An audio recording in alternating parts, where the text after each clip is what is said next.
ನಮಸ್ತೆ ಸ್ನೇಹಿತರೆ, ನಮ್ಮ ಜಿಲ್ಲಾ ನಾಯಕರಾದ ಜಗನ್ನಾಥ್ ಅವ್ರು ಮಾತಾಡಬೇಕಂತ. ನಮಸ್ಕಾರ ಆತ್ಮೀಯ ಸ್ನೇಹಿತರೆ.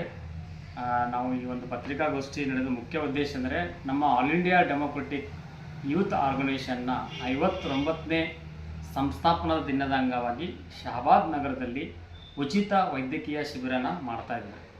ಈ ಒಂದು ಉಚಿತ ವೈದ್ಯಕೀಯ ಶಿಬಿರಕ್ಕೆ ಗುಲ್ಬರ್ಗದ ಸರ್ಕಾರಿ ವೈದ್ಯಕೀಯ ಮಹಾವಿದ್ಯಾಲಯದ ತಜ್ಞ ವೈದ್ಯರ ತಂಡ ಬರ್ತಾ ಇದೆ. ಅದರಲ್ಲಿ ಮುಖ್ಯವಾಗಿ doctor Anil Kumar Banagar general surgery, doctor Vikram Rathod general medicine, doctor Vijay Kumar Patil ophthalmologist surgeon, doctor Chandrashekhar Baski orthopaedic surgeon, doctor Prasad ಚರ್ಮರೋಗ ತಜ್ಞರು, ಡಾಕ್ಟರ್ ಕೈಸರ್ ಫಾತಿಮಾ ಸ್ತ್ರೀರೋಗ ತಜ್ಞರು. ಸ್ನೇಹಿತರೆ, ಈ ಒಂದು ಉಚಿತ ವೈದ್ಯಕೀಯ ಶಿಬಿರದಲ್ಲಿ ಈ ಒಂದು ತಜ್ಞ ವೈದ್ಯರು ಬರ್ತಾ ಇದ್ದಾರೆ. ಹೀಗಾಗಿ ಶಹಾಬಾದ್ನ ಸಮಸ್ತ ಸಾರ್ವಜನಿಕರು ಹೆಚ್ಚಿನ ಸಂಖ್ಯೆಯಲ್ಲಿ ಈ ಒಂದು ಉಚಿತ ಶಿಬಿರದಲ್ಲಿ ಪಾಲ್ಗೊಳ್ಳಬೇಕಂತ ಕೇಳ್ತಾ ಇದ್ದೀನಿ. ಅದೇ ರೀತಿ ಈ ಒಂದು ಶಿಬಿರವನ್ನು ಉದ್ಘಾಟಿಸಲಿಕ್ಕೆ ಸಿದ್ದಾಪುರ್ನ ತಾಲೂಕಾ ವೈದ್ಯಾಧಿಕಾರಿಯಾದ ಡಾಕ್ಟರ್ ಸಂತೋಷ್ ಅಲ್ಗುರ್ ಸರ್ ಅವರು ಈ ಶಿಬಿರನ ಉದ್ಘಾಟಿಸ್ತಾ ಇದ್ದಾರೆ.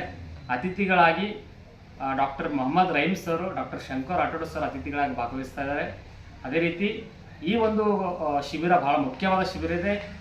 ವೈದ್ಯ ತಜ್ಞರು, ಡಾಕ್ಟರ್ಸ್ಗಳು ಎಲ್ಲ ಪೇಷಂಟ್ಸ್ನ ನೋಡಿ ತಪಾಸಣೆ ಮಾಡಿ ಫ್ರೀಯಾಗಿ ಮೆಡಿಸಿನ್ ಕೂಡ ಕೊಡ್ತಾ ಇದ್ದಾರೆ. ಹೀಗಾಗಿ ಶಹಾಬಾದ್ ನಗರದ ಸಾರ್ವಜನಿಕರು ಎಲ್ಲ ಮೂಲೆಗಳಿಂದ ನಾಗರಿಕರು, ಮಹಿಳೆಯರು, ಯುವಜನರು ಈ ಒಂದು ಉಚಿತ ವೈದ್ಯಕೀಯ ಶಿಬಿರದಲ್ಲಿ ಭಾಗವಹಿಸಿ ತಪಾಸಣೆ ಮಾಡಿಕೊಂಡು ಈ ಒಂದು ಶಿಬಿರದ ಸದುಪಯೋಗ ಪಡೆದುಕೊಳ್ಳಬೇಕೆಂದು All India Democratic Youth Organisation ಪರವಾಗಿ ಇಡೀ ಶಹಾಬಾದ್ ನಗರ ಸಮಸ್ತ ನಾಗರಿಕರಲ್ಲಿ, ವಿದ್ಯಾರ್ಥಿಗಳಲ್ಲಿ ನಾನು ಮನವಿಯನ್ನು ಈ ಒಂದು ಪತ್ರಿಕಾಗೋಷ್ಠಿ ಮುಖಾಂತರ ಮನವಿ ಮಾಡಿಕೊಳ್ಳುತ್ತೇನೆ.